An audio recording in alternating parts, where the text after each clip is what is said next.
Welcome to Savi book of knowledge. ಇವತ್ತಿನ ವಿಡಿಯೋದಲ್ಲಿ ನಾನು ಯಾವ ಅಂಗಕ್ಕೆ ಯಾವ ಅಭ್ಯಾಸವನ್ನು ರೂಢಿಸ್ಕೊಂಡ್ರೆ ಆರೋಗ್ಯ ಚೆನ್ನಾಗಿರುತ್ತೆ ಅನ್ನೋದ್ರ ಬಗ್ಗೆ ಸಂಕ್ಷಿಪ್ತವಾಗಿ ಒಂದು ಮಾಹಿತಿಯನ್ನು ತಿಳಿಸ್ಕೊಡ್ತಾ ಇದ್ದೀನಿ. ಬನ್ನಿ ವಿಡಿಯೋ ಸ್ಟಾರ್ಟ್ ಮಾಡೋಣ. ಯಾವ ಅಂಗಕ್ಕೆ ಯಾವ ಅಭ್ಯಾಸ ಒಳ್ಳೆಯದು? ಮೊದಲನೇದು, ನಮ್ಮ ಹೃದಯದ ಆರೋಗ್ಯ ಚೆನ್ನಾಗಿರಬೇಕು ಅಂದರೆ ನಾವು ನಡೆಯುವಂಥ ಅಭ್ಯಾಸವನ್ನು ಇಟ್ಕೋಬೇಕು, ಆಗ ಹೃದಯ ಚೆನ್ನಾಗಿರುತ್ತೆ. ನೆಕ್ಸ್ಟು, ಶ್ವಾಸಕೋಶದ ಆರೋಗ್ಯಕ್ಕೆ ದೀರ್ಘವಾದ ಉಸಿರಾಟದ ಅಭ್ಯಾಸವನ್ನು ಇಟ್ಕೋಬೇಕಾಗುತ್ತೆ. ಅಂದರೆ ಲಂಗ್ಸ್ ಚೆನ್ನಾಗಿರಬೇಕು ಅಂದರೆ ಈ ಪ್ರಾಣಾಯಾಮ ಆ ಥರದ್ದೆಲ್ಲ ಮಾಡಬೇಕು. ಹಾಗೆ ಉಸಿರಾಟಕ್ಕೆ ಸಂಬಂಧಿಸಿದಂತಹ ವ್ಯಾಯಾಮಗಳಿರುತ್ತೆ, ಅವನ್ನು ಪ್ರತಿನಿತ್ಯ ಅಭ್ಯಾಸ ಮಾಡಬೇಕಾಗುತ್ತೆ. ಹಾಗೆ ನಮ್ಮ ಮೆದುಳು, ನಮ್ಮ ಬ್ರೈನ್ ಚೆನ್ನಾಗಿರಬೇಕು ಅಂದರೆ ನಿದ್ದೆ ಚೆನ್ನಾಗಿರಬೇಕು. ದಿನಕ್ಕೆ 7ರಿಂದ 8 ಗಂಟೆ, ಕಮ್ಮಿ ಅಂದು ಒಂದು 6 ಗಂಟೆ ನಿದ್ದೆಯನ್ನು ಮಾಡಬೇಕಾಗುತ್ತೆ. ಯಕೃತ್ತಿನ ಆರೋಗ್ಯಕ್ಕೆ ಕಡಿಮೆ ಸಕ್ಕರೆ ತಿನ್ನುವಂತಹ ಅಭ್ಯಾಸ ಒಳ್ಳೆಯದು. ಅಂದರೆ ನಮ್ಮ ಲಿವರ್ ಚೆನ್ನಾಗಿರಬೇಕು ಅಂದರೆ ಸಕ್ಕರೆ, ಬೆಲ್ಲ ಅವೆಲ್ಲವನ್ನು ತಿನ್ನೋದನ್ನು ಕಮ್ಮಿ ಮಾಡ್ಕೋಬೇಕಾಗುತ್ತೆ. ನೆಕ್ಸ್ಟು, ಮೂತ್ರಪಿಂಡದ ಆರೋಗ್ಯಕ್ಕೆ ಹೆಚ್ಚು ನೀರು ಕುಡಿಯುವಂತಹ ಅಭ್ಯಾಸ ಒಳ್ಳೆಯದು. ನಮ್ಮ ಕಿಡ್ನಿಗಳು ಚೆನ್ನಾಗಿರಬೇಕು ಅಂದರೆ ನೀರನ್ನು ಹೆಚ್ಚು ಕುಡಿಬೇಕಾಗತ್ತೆ. ನೀರು ಕಮ್ಮಿ ಕುಡಿದ್ರೆ ನಮ್ಮ ಕಿಡ್ನಿಯಲ್ಲಿ ಕಲ್ಲು, ಸ್ಟೋನ್ಸ್ ಎಲ್ಲ ಫಾರ್ಮೇಷನ್ ಆಗೋದು, ಆ ಥರ ಒಂದು ಪ್ರಾಬ್ಲಮ್ಸ್ ಎಲ್ಲ ಬರುತ್ತೆ. ಹಾಗೆ ಯೂರಿನ್ ಇನ್ಫೆಕ್ಷನ್ ಅದೆಲ್ಲ ಆಗ್ತಾ ಇರುತ್ತೆ. ಅದಕ್ಕೆ ಹೆಚ್ಚು ನೀರನ್ನು ಕುಡಿದ್ರೆ ನಮ್ಮ ಕಿಡ್ನಿಯ ಆರೋಗ್ಯ ಚೆನ್ನಾಗಿರುತ್ತೆ. ಹೊಟ್ಟೆ ಆರೋಗ್ಯಕ್ಕೆ ಊಟವನ್ನು ನಿಧಾನವಾಗಿ ಸೇವಿಸುವುದು ಒಳ್ಳೆಯದು. ಹೊಟ್ಟೆ ಚೆನ್ನಾಗಿರಬೇಕು ಅಂದರೆ ಊಟನ ಫಾಸ್ಟಾಗಿ ತಿಂತೀವಲ್ಲ ಆ ರೀತಿ ತಿನ್ನಬಾರ್ದು. ಚೆನ್ನಾಗಿ ಅಗದು ನಿಧಾನವಾಗಿ ತಿಂದರೆ ನಮ್ಮ ಹೊಟ್ಟೆ ಆರೋಗ್ಯ ಚೆನ್ನಾಗಿರುತ್ತೆ. ನೆಕ್ಸ್ಟು, ಕರುಳಿನ ಆರೋಗ್ಯಕ್ಕೆ ಹೆಚ್ಚು ನಾರಿನ ಅಂಶ ಇರುವಂತಹ ಆಹಾರ ಒಳ್ಳೆಯದು. ಇಂಟೆಸ್ಟೈನ್ ಚೆನ್ನಾಗಿರಬೇಕು ಅಂದರೆ ಹೆಚ್ಚು ಫೈಬರ್ ಇರೋವಂತಹ ಆಹಾರ ಅಂದರೆ ಈ ಬೀನ್ಸ್, ಸೊಪ್ಪು ಆ ಥರದ್ದೆಲ್ಲ ನಾವು ಹೆಚ್ಚು ತಿನ್ನಬೇಕಾಗತ್ತೆ. ಹಾಗೆ ಫ್ರೂಟ್ಸು, ವೆಜಿಟೇಬಲ್ಸ್ ಅದೆಲ್ಲ ಜ್ಯೂಸ್ ಮಾಡಿ ಕುಡಿಯೋದಕ್ಕಿಂತ ಹಾಗೆ ನಾರಿನ ಸಮೇತ ತರಕಾರಿಗಳನ್ನ ಹಾಗೆ ಬಳಸೋದು ಉತ್ತಮ. ಹಾಗೆ ನೆಕ್ಸ್ಟು, ಚರ್ಮದ ಆರೋಗ್ಯಕ್ಕೆ ಕಡಿಮೆ ಬಿಸಿಲಿನ ತಾಪ ಇರುವ ವಾತಾವರಣ ಒಳ್ಳೆಯದು. ನಮ್ಮ ಸ್ಕಿನ್ ಚೆನ್ನಾಗಿರಬೇಕು ಅಂದರೆ ಅತಿಯಾದ ಬಿಸಿಲಿದ್ದಾಗ ಮಧ್ಯಾಹ್ನದ ಟೈಮಲ್ಲೆಲ್ಲ ಹೆಚ್ಚು ಓಡಾಡುವಂತಹ ಅಭ್ಯಾಸವನ್ನು ಕಡಿಮೆ ಮಾಡ್ಕೋಬೇಕಾಗತ್ತೆ. ಬೆಳಗ್ಗೆ ಹೊತ್ತು ಮತ್ತು ಸಂಜೆಯ ಹೊತ್ತು ಬಿಸಿಲಿನ ತಾಪ ಕಮ್ಮಿ ಆದಮೇಲೆ ಓಡಾಡೋದು ಒಳ್ಳೆಯದು. ನೆಕ್ಸ್ಟು, ಮೂಳೆಯ ಆರೋಗ್ಯಕ್ಕೆ ಒಳ್ಳೆಯ ವ್ಯಾಯಾಮದ ಅಭ್ಯಾಸ ಉತ್ತಮವಾಗಿದೆ. ನಮ್ಮ ಮೂಳೆ ಸ್ಟ್ರೆಂತು ಚೆನ್ನಾಗಿರಬೇಕು ಅಂದರೆ ನಿಯಮಿತವಾಗಿ ಯಾವುದಾದ್ರೂ ವ್ಯಾಯಾಮ ದಿನಕ್ಕೆ ಒಂದು ಅರ್ಧ ಗಂಟೆ ಆದರೂ ಅಭ್ಯಾಸ ಮಾಡೋದು ಒಳ್ಳೆಯದು. ಮಾಂಸದ ಆರೋಗ್ಯಕ್ಕೆ ಹೆಚ್ಚಿನ ಪ್ರೋಟೀನ್ ಆಹಾರದ ಅಭ್ಯಾಸ ಒಳ್ಳೆಯದು.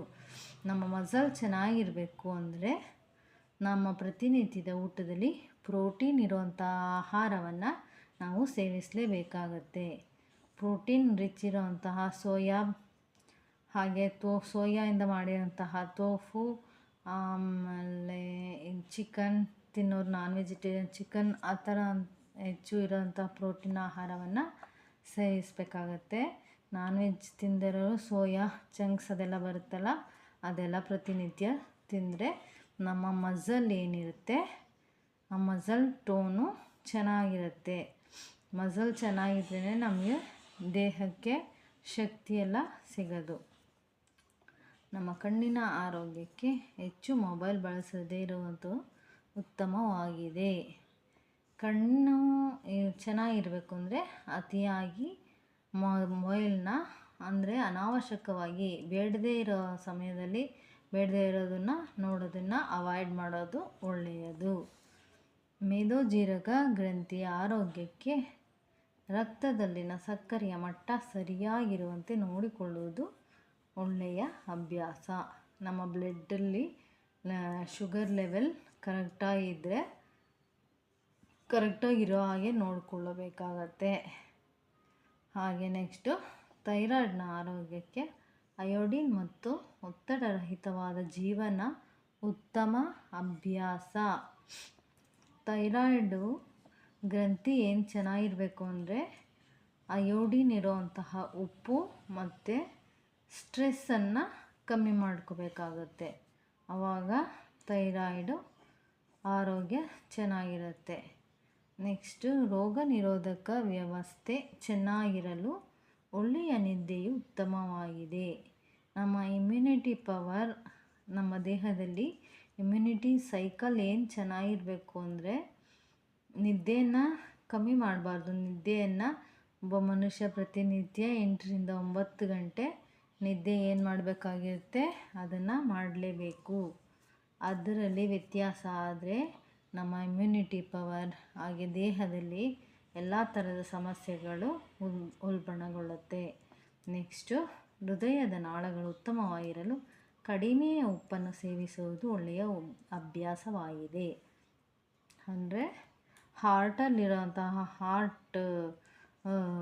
ನಾಳಗಳೇನಿರ್ತಲ್ಲ ಅದು ಚೆನ್ನಾಗಿರಬೇಕು ಅಂದರೆ ವೇನ್ಸ್ಗಳು ಕಡಿಮೆ ಉಪ್ಪು, ಅತಿಯಾಗಿ ಉಪ್ಪು ಎಷ್ಟು ಪ್ರಮಾಣದಲ್ಲಿ ಬೇಕೋ ಒಂದು ದಿನಕ್ಕೆ ಅಷ್ಟನ್ನು ಮಾತ್ರ ಸೇವಿಸಬೇಕು.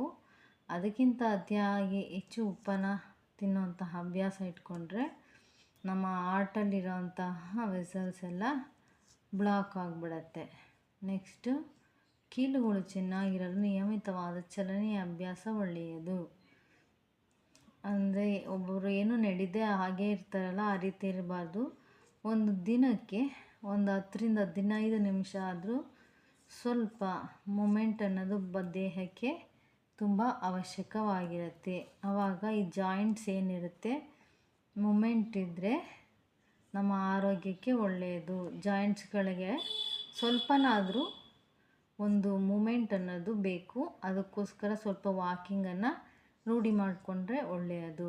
ಬೆನ್ನಿನ ಆರೋಗ್ಯಕ್ಕೆ ಉತ್ತಮವಾದ ಕುಳಿತುಕೊಳ್ಳುವ ಭಂಗಿಯ ಅಭ್ಯಾಸ ಒಳ್ಳೆಯದು. ಬೆನ್ನು ಒಂದು ಶೇಪಲ್ಲಿ ಇರಬೇಕು ಅಂದರೆ ಕುಳಿತುಕೊಳ್ಳುವಾಗ ಹೆಂಗನ್ನಂಗೆ ಬಗ್ಕೊಂಡು ಎಲ್ಲ ಕುಳಿತುಕೋಬಾರ್ದು. ಸರಿಯಾದ ಒಂದು ಪೋಶ್ಚರನ್ನು ಅಭ್ಯಾಸ ಮಾಡ್ಕೋಬೇಕು. ಆವಾಗ ನಮ್ಮ ಬೆನ್ನಿನ ಶೇಪ್ ಚೆನ್ನಾಗಿರುತ್ತೆ. ಹಾಗೆ ಮೂಳೆ ಬೆನ್ನಿನ ಬ್ಯಾಕ್ ಪೇನ್ ಅದು ಇದು ಏನು ಸಮಸ್ಯೆಗಳೆಲ್ಲ ಬರುತ್ತಲ್ಲ ಆ ಥರದ್ದೆಲ್ಲ ಸಮಸ್ಯೆಗಳು ಬರೋದಿಲ್ಲ.